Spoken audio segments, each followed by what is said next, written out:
yung naging performance po ng Ginebra, no, from game 2, 3, and 4. Okay, kasi from game 2, nandun po yung adjustment nila sa TNT. Na, sa tingin ko po, tila na overcome na nila, no, yung domination ng TNT sa kanila. Bakit ko po nasabi yan? Kasi po, finally, na-realize na po ng Ginebra yung advantage nila over TNT.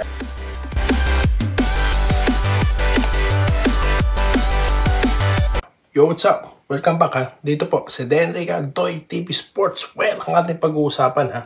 Ito na po ang ating prediction, ang preview, okay, sa bakbakang Barangay Ginebra at ito pong TNT sa Game 5. Ayan. At mga pa-shoutout, okay, pagsasabayin na po natin yan. Bago po yan, kung di pa po kayo subscriber ng channel na ito, road to 15,000 na po ang Doy TV Sports. Mag-subscribe na po kayo guys, no? Kung nagugustuhan nyo yung mga komentaryo dito, no? Dahil dito, bawal po ang fake news, okay? Kahit po ilan lang kami dito, hindi ko niloloko ang mga viewers, okay? So, yan. Subscribe na guys. So, yun na nga po, no?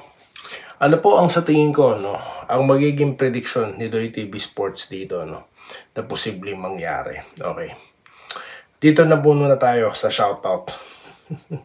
Shoutout po muna. Maraming salamat po ha. Close to 14,500, close to that na po. Naku po, ilang araw lang, no?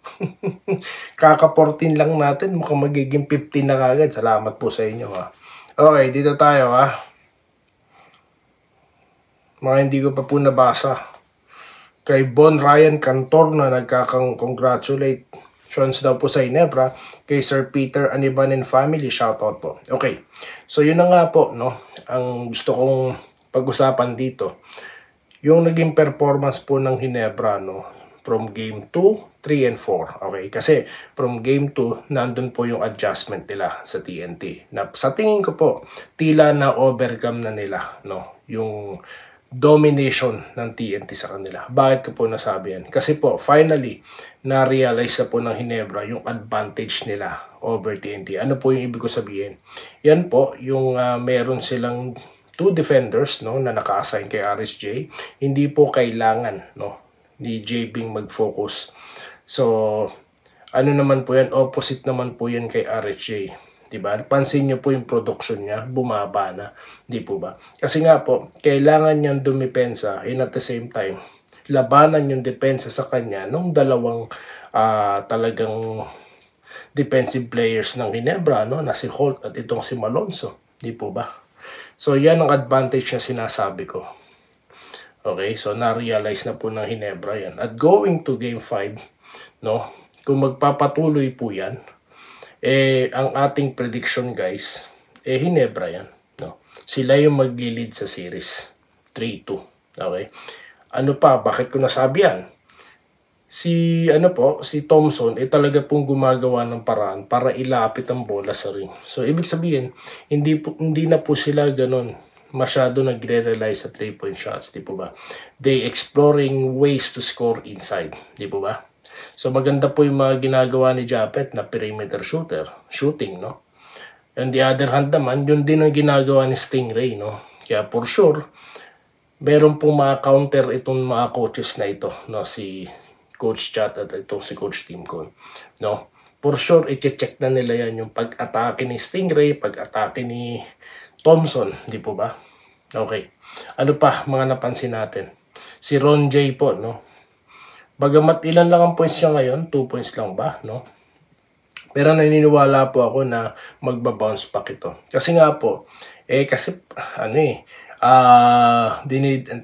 tinitake advantage siya nila kuya, idol, no? Pagdating po sa depensa, no? Kaya nagiging defensive liability siya. Kaya ang in return, hindi siya halos nakakapasok, no? Pero for sure, magbabago po, no, itong Game 5 at sa mga susunod pa. Siguradong, may adjustment dyan si Coach Timcon. Kasi nga, kung mapapansin nyo guys, para po, lumawak, no, yung variety of ways to score, no, si Ahan Misi pinapasok. Nakita nyo naman po yung nangyayari pag nandyan si Ahan Misi, no. Ngayon, ang akin lang po suggestion dito, no, sa barangay. Maganda po siguro kung hindi na pagsabayin itong si Troy Rosario at si Japet, no. Para po makapagpahinga ng maayos si Japet. Ganon din itong si Troy. Si Ralph ko na lang muna, no. Kasi nga po, stretch for si Ralph di ba? Tsaka may iwasan po yung turnover. Dahil maganda po yung mindset nito, no? Yung basketball IQ ni Ralph ko. Di po ba? Napapansin niyo po ba? So yun lang po yung suggestion ko dyan, no? Okay? Then si Malonzo, hindi sila pwede magsabay nito ni Holt kasi nga po take turn sila sa pagdepensa kay RHJ, di ba? Na maganda rin po ang nilalaro ni Malonzo. Bagamat i-expect ko po nahihigpitan nila depensa rito kay Malonzo. Same way din po, no?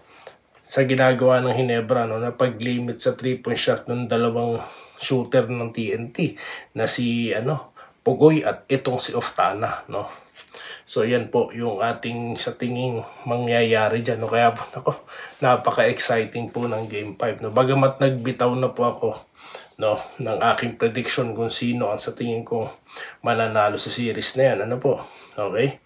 Pwede naman tayo magkamali, no? Kung hindi nangyari, no, yung sinasabi ko, kung nag-counterback ang TNT, no? Pero sa tingin ko po talaga kalkulado na ng Hinebra ang sitwasyon dito, no? Sa tingin ko, no. So yun, shout out na po tayo guys, okay? What are your thoughts guys, no? Comment na po kayo dyan. Dito po tayo kay Ginny Escarial. Nakaraan kulang din sa player ang Hinebra kaya natalo sila sa TNT. Huwag na po natin balikan yun, ma'am. Talo, tapos na po, no? Bagamat, yes, I respect yung comment nyo po, no? Pero tapos na po yun Baka po pagkamala na naman tayo, nagpapalsot na naman tayo rito. Okay, dito tayo kay Nora Noya, no? Hayaan daw po ang mga sinasabi. Ganyan daw talaga sa sports. Cyrus Gabello, ganun talaga ang laro. May nananalo, may natatalo, no? Go Kings daw po. Enrique Rivero, laos daw. May nagsabi laos na si JB. Wala po ngayon dito yun. Sa comment section, no? Excuse me po. Dito tayo kay Enrique Rivero. Nabagit ko na. Okay. Nolabe Mateo, no? Shoutout po sa inyo. At sa Hinebra daw, congratulations. Romeo Reyes, strategy ng Hinebra. Parang di alam ng TNT. Kaso po, naging co-conspirator yung mga fake news vloggers. Parang ganun yung nangyari kasi sila yung nagkalat bago import ng Hinebra. Pero sabi ko nga sa inyo guys, yung mga subscribers dito, well-informed, no? Kasi nga po, hindi tayo katulad ng mga vlogger na, pansinin nyo, yan po yung pagkakaiba ko. No, lalo na, dun sa isang vlogger, natatawa ako No, Brad, yung may 200 plus na subscribers, Natatawa ko kasi, pagkatapos niyang i-thumbnail, no, napapalitan, no, may mga pa-source pang nalalaman, no, ang intro niya, kakatuwa pa Eto na! Marami tayong mga basketball updates.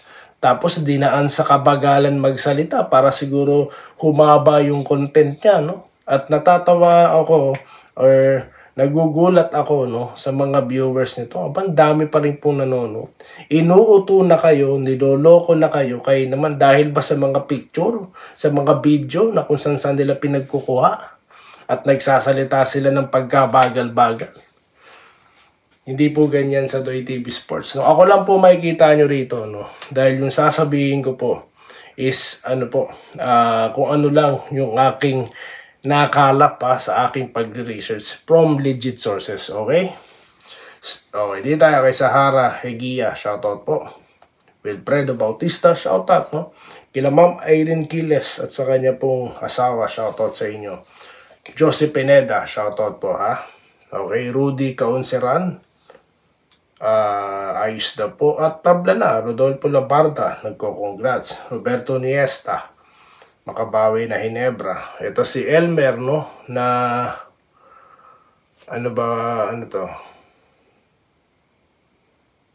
shoutout po Alexander Bautista, totoo naman po kung hindi na injury si JB sa game day. Natin pag-usapan yan, sir, no? Tapos naman na po, no? game, sabi ko nga sa nakarang content, sa game 4 po nasagot na yung mga ganyang katanungan, di po ba? The best daw po tayo mag-comment, hindi daw po fake news. Salamat po kay Sir Bonifacio Miranda, kay Julie Bundak, no, na nagko-congrats. Ganun din kay Judith Digo, okay? Shoutout po, ha. Huwag tipirin sa shooting. Yun na nga po, no. Shooter must shoot, okay? Shirlane Reyes, no? Totoo ka, idol, ba't kailangan maglabas ng fake news? Nasagot ko na to kanina, no? Nabanggit ko na po. For the content, no? Yun lang naman yun, eh. Bernard De Los Reyes. Shoutout po sa De Los Reyes and Lee family, okay? Dito tayo kay Calvin Snellcar TV, ha? Tama ka, idol. Ang daming mga fake news sa ibang vlogger. Di ko napapangalanan. Dito po, pinapangalanan natin. Pinapangalanan ko po sa mga nakaraang content, pinapangalanan ko po yung mga yan. Wala po akong pakialam kung sino sila. No, yung iba doon nagko-comment din, no.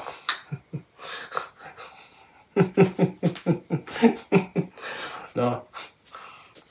Dito tayo, ha, kay Isidro Alingod na nagko-congrats, si Eric Hugas or Eric Hugas, no, shoutout.